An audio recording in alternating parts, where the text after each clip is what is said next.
هل الماركتينج بيقف عند الحاجات الملموسة بس؟ لا خالص. الماركتينج كمان جزء منه هو الأشياء المحسوسة التانجبل، الأشياء اللي بنحسها بمشاعرنا، مش بس بمسكها بإيدي. زي إيه؟ إيه الحاجات اللي التسويق بيركز عليها؟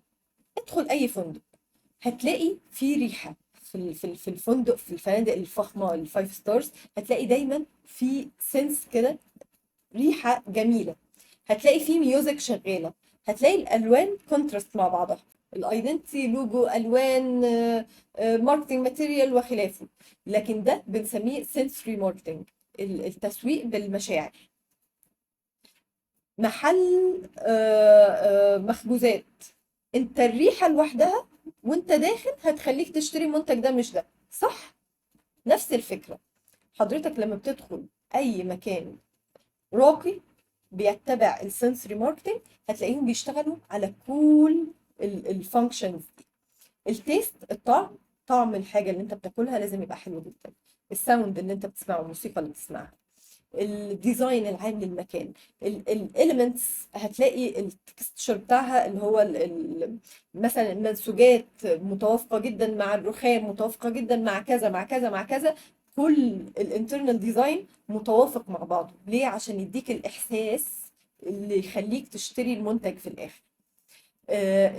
السايت سبيس، المساحات الجانبيه والمساحات الواسعه عموما، والاحساس اللي بتديهولك، الالوان وان هي متناسقه مع بعضها، الموشن، حتى الحركه جوه المكان. يعني لما تروح برضو، خلينا في الفندق لان هو اكتر مكان بيطبق السنسوري ماركتنج، هتلاقي حركه الموظفين وحركه العمال وحركه حتى عمال النظافه حركه سلسه هاديه بسيطه، مش عاملين هيصه ودوشه وكذا. ليه؟ هو قاصد ده جزء من روح المكان اللي هو عايز يوصلها لك. فكل ده حاجات تبقى متذاكرة ومعروفة كويس قبل ما حضرتك تدخل عليهم أصلا. طيب، هل نكتفي بده؟ لا، في حاجة عندي اسمها internal marketing. يعني ايه؟ يعني انا بسوق نفسي للامبلويز اللي عندي، للموظفين بتوعي. انا بعمل بينهم علاقات، بعمل لهم تريننج وبطورهم وبعلمهم وكذا، برقيهم وبديهم ليدرشيب وبخليهم مانجرز في اماكنهم، ببني كالتشر جوه المكان بطريقة معينة.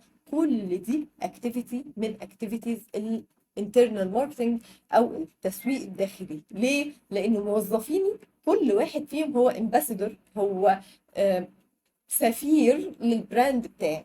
فمهم جدا ان كل واحد موظف عندك في الشركه ياكت از ا ليدر. فحضرتك بتعمل له ده بانك بتسوق له اصلا شركتك. فبنعمل ده عن طريق الانترنال ماركتنج. دايركت ماركتنج خلاص عرفناه واتكلمنا فيه.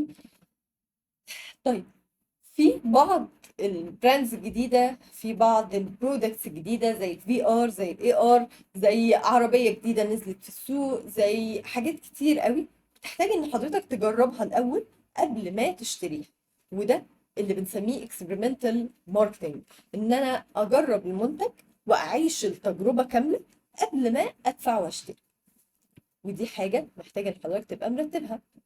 الاي بزنس ماركتنج، وده اللي احنا يعني اتكلمنا فيه في كل الكورس بتاعنا. السبونسرشيب ماركتنج هي الدعايه، او خلينا نقول التسويق من خلال السبونسرشيب، من خلال الايفنتس، وان انا اكون راعي رسمي للايفنت. ريد بول من اقوى الشركات اللي بتنزل ايفنتس كتير جدا، فتلاقوها راعي لكل مسابقات الجري، راعي لكل مسابقات الخيل، مسابقات السيارات، مسابقات كذا. ليه؟ هي بتظهر في الاماكن اللي فيها باور وحماس وطاقه، فقادره تظهر من خلال ده. وخلينا نقول ان ريد بول من الشركات اللي اعتمدت مينلي على فكره السبونسرشيب. هي بتنزل سبونسر في الايفنتس الكبيره، فبدات تبني اسمها من هنا للاودينس بتوعها. طيب، الايفنتس اللي نقدر ننزلها زي الايفنتس السبورتس، الحاجات الرياضيه، الكالتشر ارتس، الحاجات الفنيه والثقافيه والكلام ده كله، الحاجات الخيريه، الميوزك والاحداث اللي فيها موسيقى واغاني وكذا، الاديوكيشنال، حتى الايفنتس التعليميه. كل دي ايفنتس نقدر ننزلها از سبونسر. طيب، مؤخرا في حاجه اسمها ار او اي ماركتنج.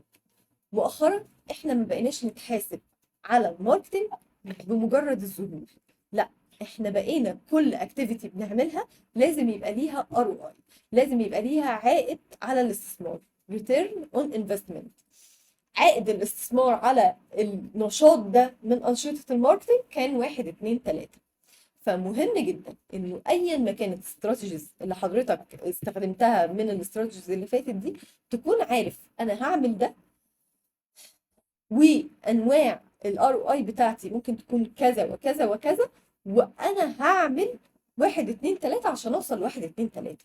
ده هيسمع لما اخد لما احضر مثلا از سبونسر في ايفنت، ده من واحده من الحاجات اللي صعب جدا نقيس العائد بتاعها النهارده.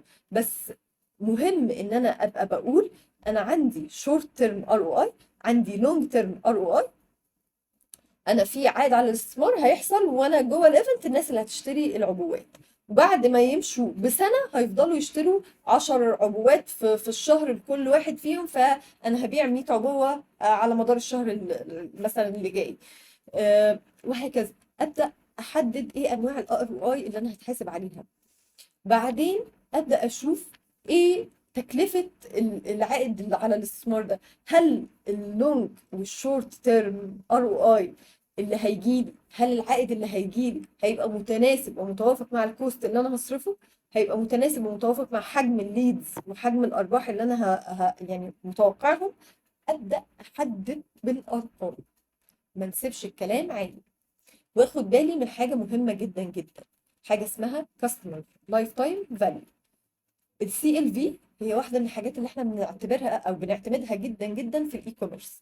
مثلا احمد لازم يعتمدها جدا جدا في الاي كوميرس ستور بتاعه.